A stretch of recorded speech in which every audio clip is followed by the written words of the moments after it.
Apcas, que no te lo cuenten. Escúchalo.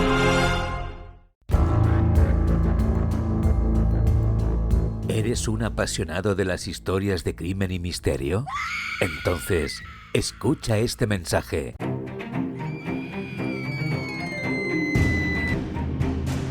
Prepárate para una experiencia sin igual con el nuevo libro del podcast Crímenes Ibéricos, coordinado y escrito por Joan Prats y todo su equipo en Apcast. Tras el éxito del podcast de True Crime, que ha sumado más de 10 millones de escuchas, sumérgete ahora en 10 casos inéditos, escalofriantes e impactantes de asesinatos producidos en España, analizados por criminólogos que ofrecen una perspectiva única y reveladora. Desde los callejones de Barcelona hasta los campos de Andalucía, Crímenes Ibéricos, el libro, te lleva en un viaje a través de la oscuridad y el suspense. Prepárate para descubrir la verdad detrás de los crímenes que han estremecido a toda una nación. Consigue tu copia en todas las librerías o a través de Amazon. Crímenes Ibéricos, libro editado por Al Revés y escrito por Joan Prats.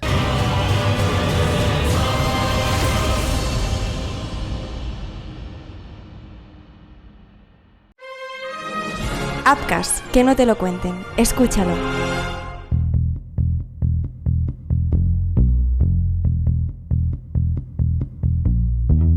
El 27 de junio de 1995, el empresario Publio Cordón salió a correr como cada mañana y jamás regresó a casa.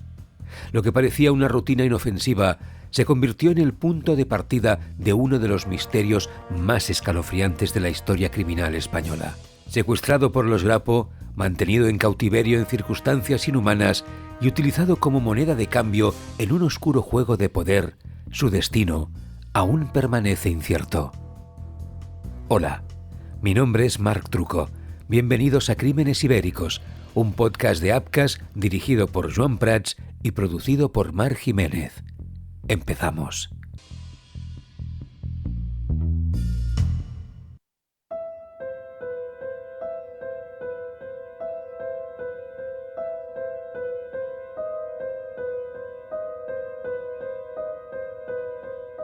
Aquel 27 de junio de 1995, el empresario zaragozano Publio Cordón salió de su domicilio en Zaragoza para realizar su habitual carrera matutina por las inmediaciones del Canal Imperial de Aragón.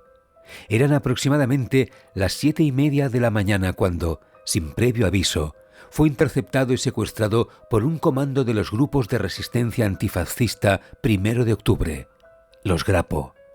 Este suceso marcaría el inicio de uno de los casos más enigmáticos y dolorosos de la historia reciente de España, dejando un rastro de interrogantes y un largo proceso de investigación que, a día de hoy, aún no ha logrado esclarecer completamente su paradero. Publio Cordón no era un empresario común.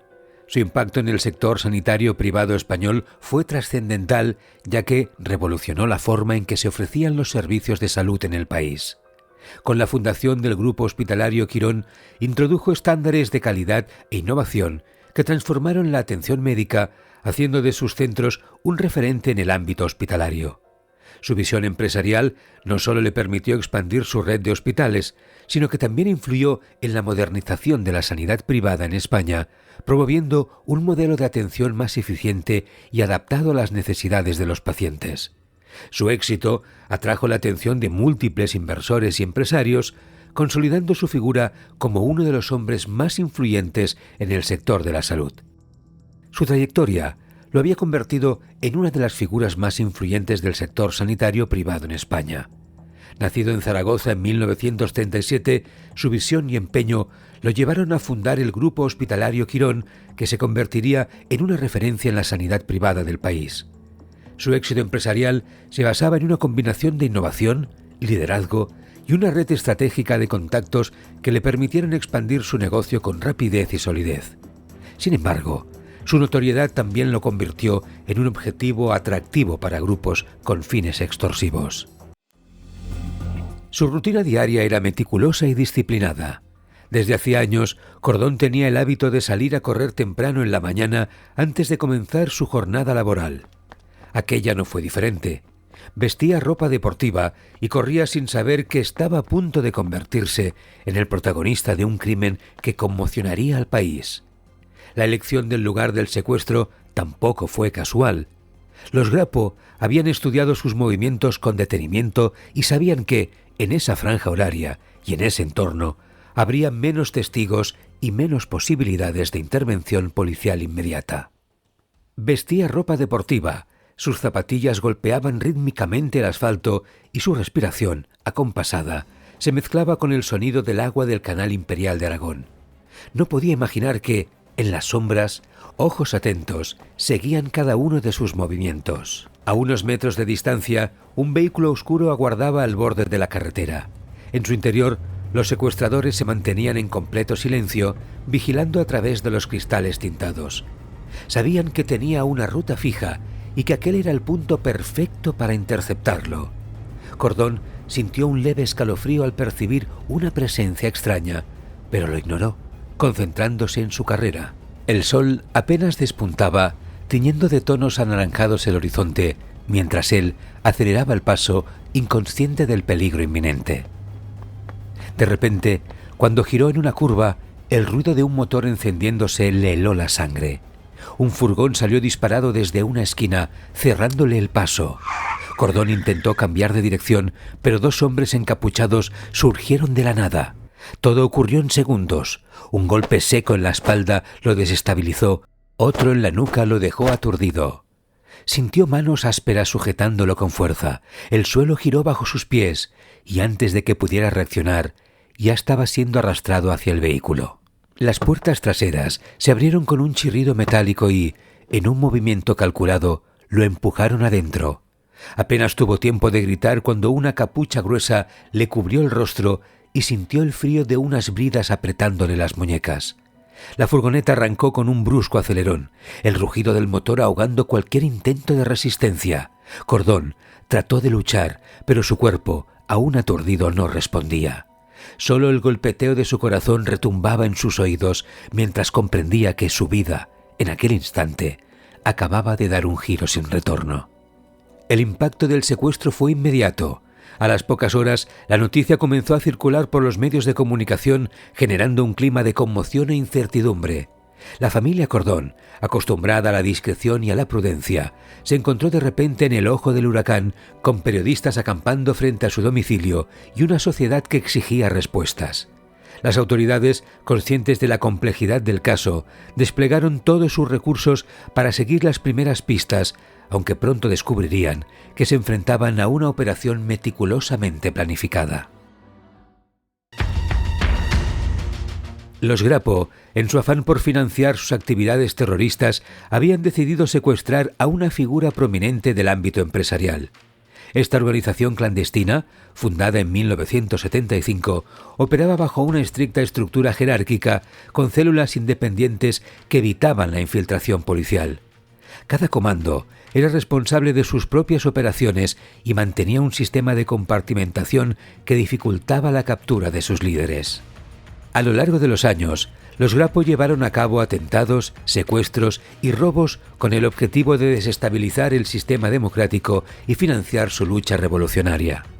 Su cúpula estaba compuesta por veteranos militantes que daban órdenes a comandos operativos distribuidos en distintas regiones de España y Francia. La logística del grupo incluía el uso de documentos falsos, casas de seguridad y una red de apoyo que les permitía moverse con relativa impunidad. Sin embargo, en la década de los 90, su capacidad operativa se había reducido drásticamente, lo que los llevó a intensificar sus secuestros como método de financiación. El grupo, nacido en el 75 en plena dictadura franquista, se había declarado como una organización marxista-leninista con el objetivo de derrocar el sistema capitalista y establecer un Estado socialista en España. En sus primeros años, sus acciones estuvieron marcadas por atentados contra infraestructuras, bancos y ataques dirigidos a militares y empresarios, a quienes consideraban parte del aparato represivo del Estado. Sin embargo, tras la transición a la democracia, su actividad fue perdiendo apoyo popular y la financiación del grupo se convirtió en una prioridad para su supervivencia. Durante la década de los 90, los Grapo recurrieron al secuestro de empresarios y figuras de alto perfil para obtener fondos a través de rescates millonarios. Publio Cordón, presidente de la aseguradora Previasa y fundador del grupo hospitalario Quirón, se convirtió en su objetivo. Su fortuna y relevancia en el mundo empresarial lo hacían un blanco atractivo para la organización, que buscaba un cuantioso rescate para seguir financiando sus operaciones clandestinas y mantener la estructura de su grupo armado en la clandestinidad.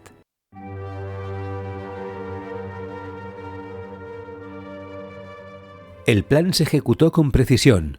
Tras capturarlo, lo trasladaron a una casa alquilada en las afueras de Lyon, en Francia.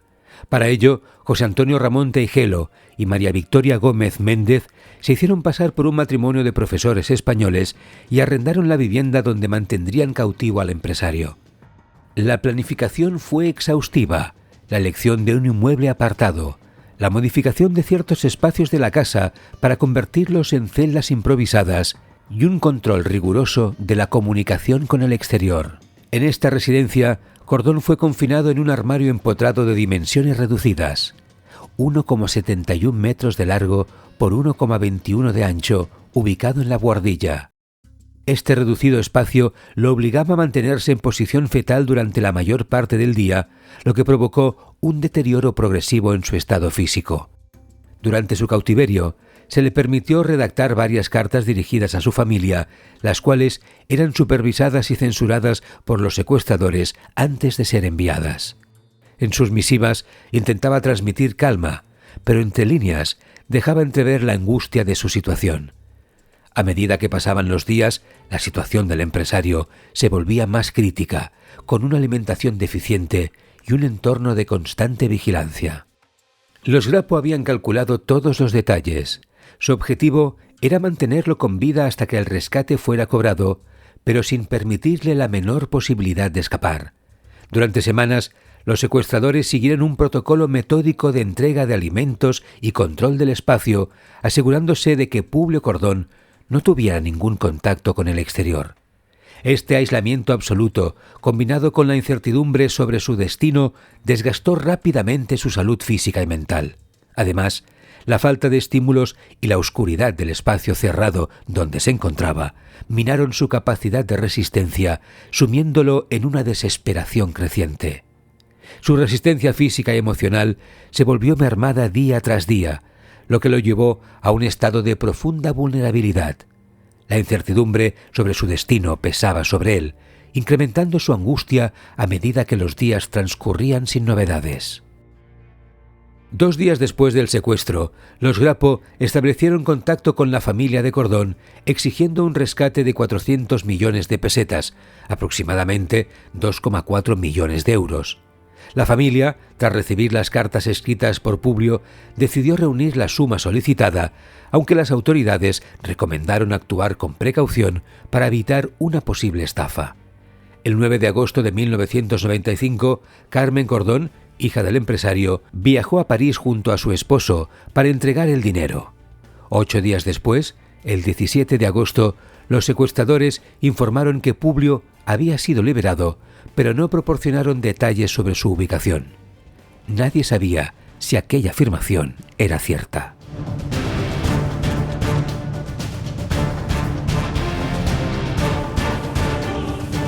Los días fueron pasando y la esperanza se fue desvaneciendo poco a poco. Lo que parecía un final de cercano desenlace se convirtió en una eterna calma tensa que jamás dejó a los familiares de Publio volver a vivir con la serenidad de una vida ordenada. El secuestro de Publio Cordón no solo representaba una tragedia personal para su familia, sino que también simbolizaba una herida abierta en la sociedad española. A casi 3 décadas de su desaparición, la búsqueda de respuestas continúa, impulsada por el anhelo de justicia y el deseo de cerrar un capítulo doloroso en la historia reciente del país. Aunque los Grapo sostienen que Cordón murió durante su cautiverio, las pruebas sobre su fallecimiento nunca han sido concluyentes. Según la versión oficial proporcionada por Fernando Silva Sande, miembro de la organización terrorista, el empresario habría intentado escapar por una ventana, cayendo al vacío y muriendo a causa de las heridas. Posteriormente, habrían enterrado su cuerpo en una zona montañosa cerca de Lyon. A pesar de múltiples operativos en la zona señalada, jamás se encontraron sus restos. Otras teorías apuntan a que Cordón podría haber sobrevivido. Algunos informes han sugerido la posibilidad de que, tras su desaparición, fuera trasladado a un tercer país o incluso mantenido en cautiverio durante más tiempo del que se había reconocido. Hay quienes creen que pudo haber sido entregado a otra organización criminal o que su secuestro derivó en una operación más extensa de lo que se conoció públicamente, incluyendo servicios de inteligencia de orden mundial. La ausencia de un cuerpo y las versiones contradictorias de los propios Grapo alimentan estas hipótesis. El destino de Publio Cordón sigue siendo un enigma, un caso sin resolver que, con el paso de los años, se ha convertido en una de las grandes incógnitas de la historia criminal española. ¿Murió realmente en su intento de fuga o fue trasladado y su destino sigue oculto? ¿Se conocerá alguna vez la verdad? Quizá en algún archivo olvidado o en la memoria de alguien que aún calla se encuentre la pieza final del rompecabezas que permita desvelar su paradero. Hasta entonces, el caso de Publio Cordón seguirá envuelto en la bruma del misterio.